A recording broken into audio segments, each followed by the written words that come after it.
Good morning all students. Apex college online classes में आप सभी का स्वागत है। तो अपन पढ़ रहे बीएससी पार्ट थर्ड ईयर और बीएससी बीएड फोर्थ ईयर की इनऑर्गेनिक केमिस्ट्री है। और इसमें अपना जो टॉपिक है वो टॉपिक चल रहा है संक्रमण धातु संकुलों के इलेक्ट्रॉन स्पेक्ट्रा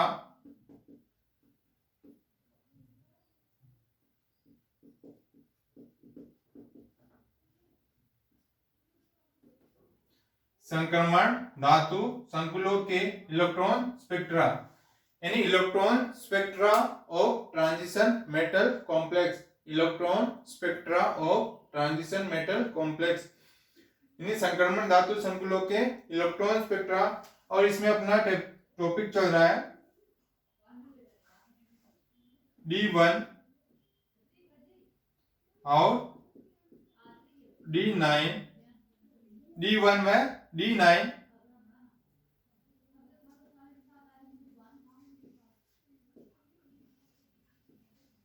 D1 व D9 अवस्थाओं के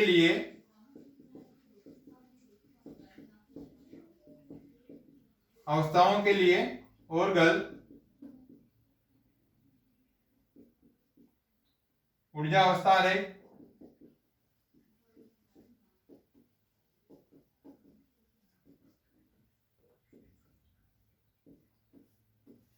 यानी इसमें ऑर्गल डायग्राम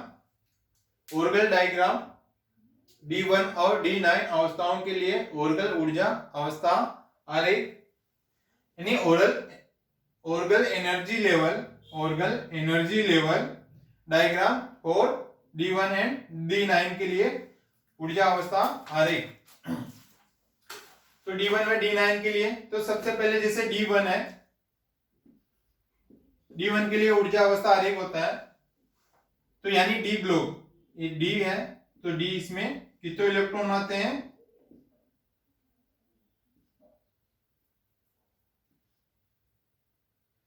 ये हो जाएंगे 5, तो ये हो जाएंगे इसमें +2 +1 0 -1 और -2। ये है डी ब्लॉक, डी ऑर्बिटल जिसमें क्या इलेक्ट्रॉन कितने 1 है तो इसमें इलेक्ट्रॉन कितने आएंगे 1, तो इसके लिए 1 आएंगे। और ये अपनों को इसमें निकालना है 2s+1 और ये निकालना L। तो सबसे पहले S है, S का मतलब स्पिन, तो स्पिन इसमें कितनी है यानी इसमें क्या है स्पिन यानी चक्रण, तो इसमें क्या जैसे +12 है, यदि इस प्रकार के इलेक्ट्रॉन होगा तो इसमें क्या हो जाएंगे ये +12 और ये -12 यानी इसका चक्रण क्या उल्टा है, तो एक तो +12 में रहता है इलेक्ट्रॉन, एक होता है -12 में। तो इसमें किस प्रकार से है +12 के अंदर ये इलेक्ट्रॉन है तो इसमें एक ही इलेक्ट्रॉन है तो इसलिए इसका क्या हो जाएगा +12, तो इसमें क्या हो जाएगा +12 हो जाएगा। और इसमें L की वैल्यू निकालते हैं, ये तो क्या हो गई S की वैल्यू 1/2। अब L की वैल्यू निकालते हैं तो L की वैल्यू निकालेंगे जैसे ml1, तो यानी इसमें क्या ml1 यानी मैग्नेटिक ये हो जाएगा L1 L2 L3 L4 L5, तो L1 में ही इसमें इलेक्ट्रॉन है तो इसलिए ml1 आ जाएंगे और ml1 में किया +2 में इलेक्ट्रॉन है तो ये क्या हो जाएगा +2 यानी इसमें कितने आ जाएंगे 2 है, तो यानी L की वैल्यू कितनी आ जाएगी इसमें 2 आ जाएगी क्योंकि इसमें +2 में ये इलेक्ट्रॉन है तो इसकी आ जाएगी 2। तो अब ये निकालते हैं जैसे 2s+1 और इसमें S की वैल्यू कितनी है 1/2 है तो 1/2 +1, तो ये 2 से 2 कैंसिल, 1 + 1 ये कितने हो जाएंगे 2, तो L का मान कितना आएगा इसमें 2 है। तो अपन ने कल बनाया था जैसे किसी कक्षक में ये बनाया था 0 1 2 3 4 5 6 हो, तो उसमें L का मान कितना आ जाएगा जैसे S कल बताया था वैसे, जैसे इसमें यानी L की वैल्यू क्या होगी यदि 0 1 2 3 4 5 होगा तो उसमें अवस्था क्या हो जाएगी इनकी, S P D F G H और आई। यानी एल की वैल्यू क्या है इसमें, यदि 0 1 2 3 4 5 6 होती है तो उसके लिए क्या होगा, 0 के लिए एस, 1 के लिए पी और 2 के लिए D F G H I. इस प्रकार से इनकी वैल्यू रहती है। तो एल की वैल्यू इसमें कितनी आई है, 2 है। तो 2 के लिए क्या आता है, डी। तो यानी एल की वैल्यू क्या है यहाँ पे, डी आ जाएगी। और 2s + 1, तो ये भी क्या है, 2 है। तो ये क्या हो जाएगा, D2। तो ये हो जाएगा इसमें D2।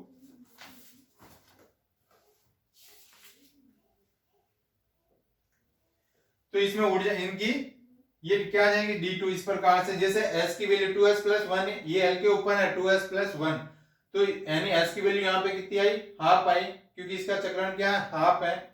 तो ये हो गई हाफ। तो इसमें रखेंगे s की वैल्यू 2s + 1, तो 2 × हाफ + 1, 2 से 2 कैंसिल, 1 + 1 कितने हो गए, 2। तो इस l के ऊपर क्या आ जाएंगे, 2, और l का मान क्या है यहाँ पे, ml1, l की वैल्यू क्या है, 2 है। तो ये 2, l का मान यदि 2 है तो उसके लिए कौन सा अवस्था आती है, d। तो ये d, फिर इसके ऊपर ये इसकी वैल्यू कितनी है, 2। तो इस प्रकार से ये D2 अवस्था आ जाती है। इस प्रकार से इनकी निकालते हैं अपन।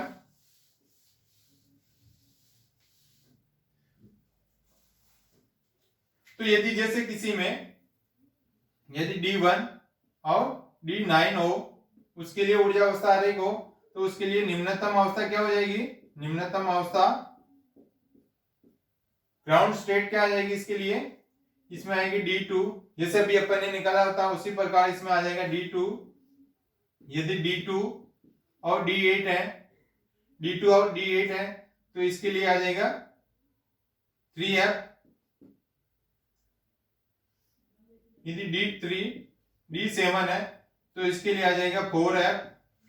यदि D4 D6 है उसके लिए आ जाएगा D5, और D6 है, ये D5 है तो इसके लिए आ जाएगा S6। यदि D10 है तो उसके लिए आएगा S1।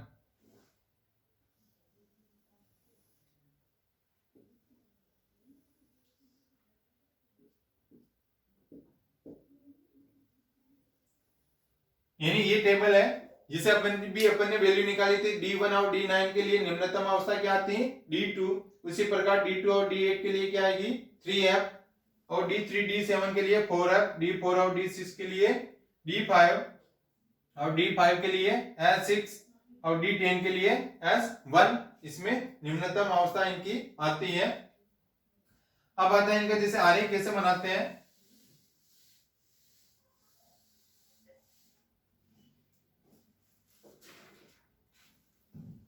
जैसे इनका आरेख बनता है ये है, और ये क्या है इसकी निम्नतम अवस्था। तो यहाँ पे क्या लिखेंगे, इसकी निम्नतम अवस्था क्या है, D1 और D9 के लिए D2। तो ये अपन देख रहे हैं D1 के लिए,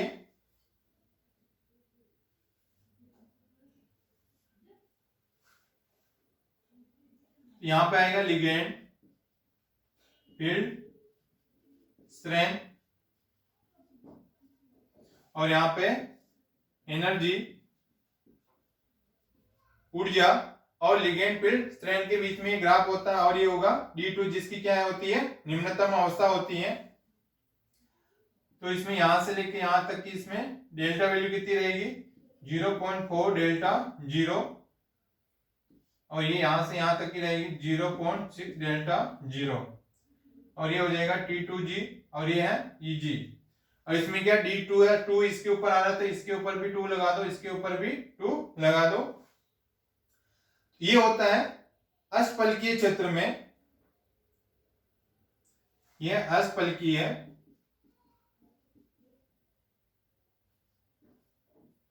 ये क्षेत्र में D1 विन्यास के लिए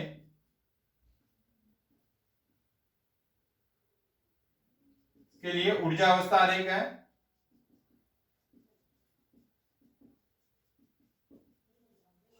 यानी ये क्या है, D1 के लिए अष्टफलकीय क्षेत्र में यानी ऑक्टाहेड्रल फील्ड में D1 विन्यास के लिए ऊर्जा अवस्था आरेख है, यानी ऑक्टाहेड्रल होता है और D1 का है और ऑक्टाहेड्रल, तो जिसमें क्या हो जाएगा, इसमें जैसे यहाँ पे क्या होगा, 5 डी कक्षक होंगे, डी कक्षक में क्या होगा, समान ऊर्जा स्तर वाले कक्षक होते हैं पांचों, और जिसमें क्या हो जाएगा, इसमें विपाटन हो जाता है, स्प्लिटिंग हो जाती है, तो जिसके कारण क्या हो जाएंगे, इसमें दो कक्षकों में डिवाइड हो जाते हैं, एक तो T2G, एक होता है EG, यानी ऑक्टाहेड्रल के लिए और D1 विन्यास के लिए, जिसमें T2G और EG कक्षकों में इनकी स्प्लिटिंग या विपाटन हो जाता है। तो T2G होता है, ये क्या होता है, निम्न ऊर्जा स्तर वाला होता है, और EG क्या होता है, उच्च ऊर्जा स्तर वाला होता है, और यहां से T2G है, तो निम्नतम ऊर्जा अवस्था से इसका डेल्टा जीरो कितना होता है, 0.4, और यहां से EG के लिए आएगा 0.6 डेल्टा जीरो, इसमें इसकी वैल्यू रहती है निम्नतम अवस्था से। ये होता है D1 के लिए और ऑक्टाहेड्रल के लिए। जैसे उसी प्रकार D9 के लिए देखते हैं, ये तो क्या था, किसके लिए, D1 के लिए। यदि D9 के लिए देखते हैं, और ये भी क्या देखेंगे, अष्टफलकीय क्षेत्र में देखेंगे, ऑक्टाहेड्रल क्षेत्र में D9 विन्यास के लिए ऊर्जा अवस्था आरेख, D9 में भी क्या होगा, तो D2 होगा, D2 ऊर्जा अवस्था या D2 इसमें निम्नतम अवस्था होगी, और इसमें क्या हो जाएगा,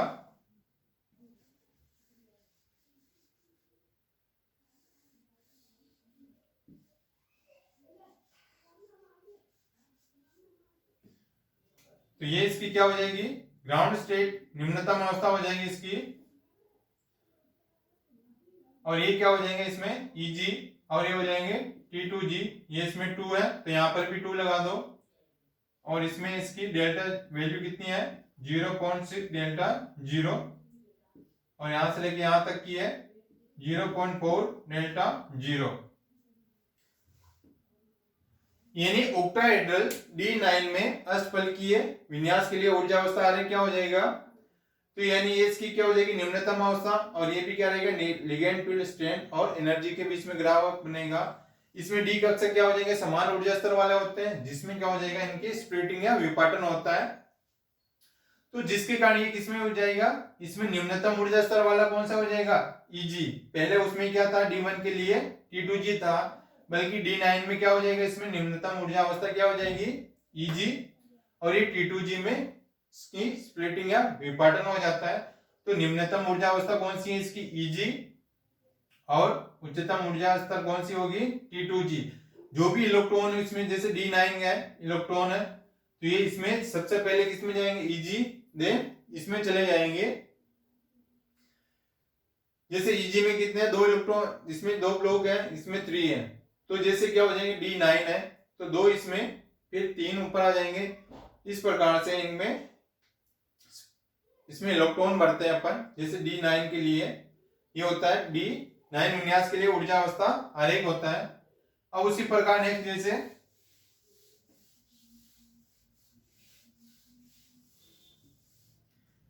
अब नेक्स्ट आता है इसी में चतुष्फलकीय क्षेत्र में, पहले क्या था ऑक्टाहेड्रल के लिए, अब है चतुष्फलकीय लिए।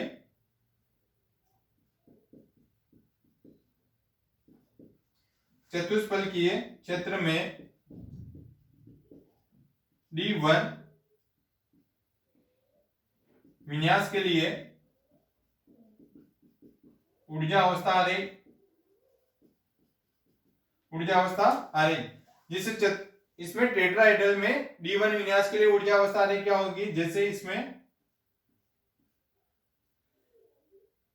ये पांचों डी कक्षक हो गए, और जिसमें क्या होगी, इनमें स्प्लिटिंग होती है, तो इसमें स्प्लिटिंग होगी, तो जिसमें क्या हो जाएंगे, इस प्रकार से ये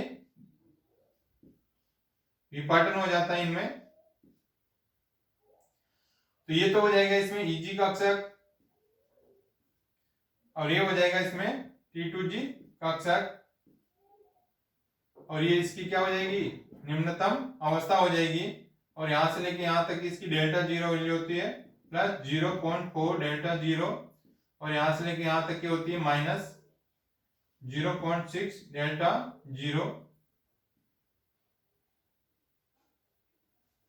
अब टेट्राहेड्रल में D1 विन्यास के लिए देख रहा है, जो 1 में क्या है, 1 इलेक्ट्रॉन है, तो ये सबसे पहले किस में जाएगा, Eg कक्षक में जाएगा, यानी इसकी स्प्लिटिंग होती है, यानी ये 5D कक्षक, ये है 5D कक्षक समान ऊर्जा वाले, इन्हें 5D कक्षक है, तो यहाँ पे D है तो 5D कक्षक समान ऊर्जा वाले होते हैं, जिसमें क्या होगा, इनका विपाटन या स्प्लिटिंग होती है, और ये इसकी क्या हो जाएगी, निम्नतम ऊर्जा अवस्था हो जाएगी, और ये क्या हो जाएंगे, 2 कक्षकों में ये विपाटन हो जाता है, Eg और T2G। जो Eg क्या है, निम्नतम ऊर्जा अवस्था वाले होते हैं, और T2G उच्चतम ऊर्जा अवस्था वाले होगी, और इसमें सबसे पहले इलेक्ट्रॉन किस में जाएगा, Eg कक्षक में जाएगा, और यहाँ से यहाँ तक की डेल्टा जी वैल्यू कितनी आएगी, -0.6, और Eg-T2G कक्षक के लिए आएगी +0.4 डेल्टा 0। इस प्रकार के ये टेट्राहेड्रल में भी इस प्रकार से इसका डायग्राम बनता है। अब अपन इनको क्या कर देते हैं, सबको साथ में इनका कंबाइन बनाते हैं, जैसे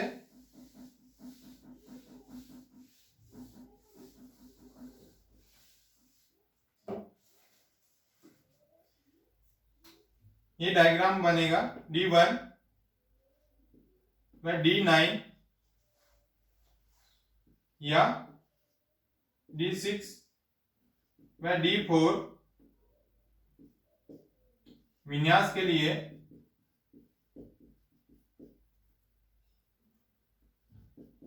लिए ऊर्जा अवस्था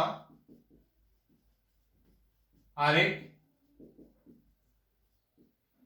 अब इनको क्या कर देते हैं, अपन सबको साथ में बनाते हैं, तो ये हो जाएगा इंक्रीजिंग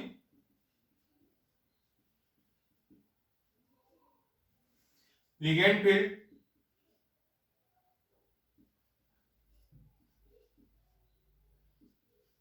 ये भी इंक्रीजिंग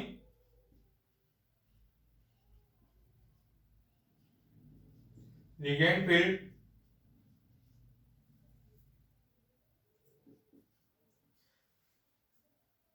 यानी इसमें भी क्या होता है, इंक्रीजिंग लिगेंड फील्ड में इसमें इंक्रीज होता है।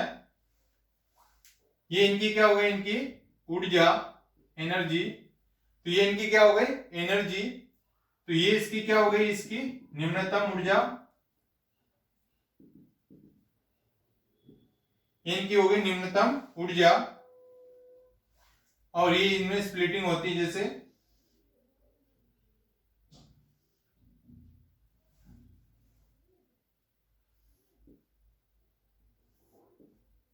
इस प्रकार इसमें स्प्लिटिंग हो जाएगी, तो ये तो क्या हो जाएगी T2G, और ये Eg कक्षक, और ये Eg कक्षक, और ये T2G कक्षक, और ये किसके लिए होता है, ये होता है D1 व D6 चतुष्फलक के लिए, और ये होगा D9 D4 व D9 अष्टफलक के लिए, और ये हो जाएगा इसमें D1 व D6 अष्टफलक के लिए,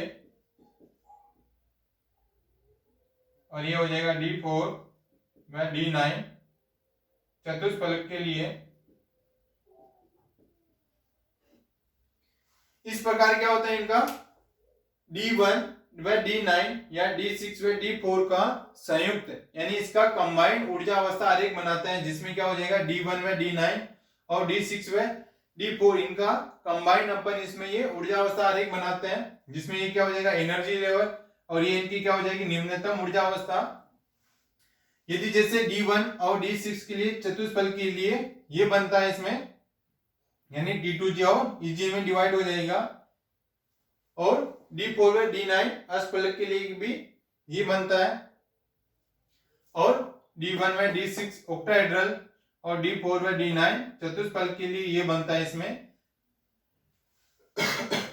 यानी क्या हो जाएंगे, जैसे D1 और D6 का जैसे टेट्राहेड्रल है, तो T2G कक्षक ऊपर जाएगा और Eg कक्षक क्या होगा, नीचे होगा, उसी प्रकार D4 और D9 जब यदि ऑक्टाहेड्रल इनका बनाते हैं ओरल डायग्राम बनाते हैं तो क्या होगा, D4 और D9 का ऑक्टाहेड्रल, इसमें T2G कक्षक ऊपर जाएगा और EG कक्षक इसमें नीचे रहेगा, यानी EG कक्षक क्या होगा, निम्नतम ऊर्जा अवस्था वाला होगा और T2G कक्षक उच्चतम ऊर्जा अवस्था वाला होगा।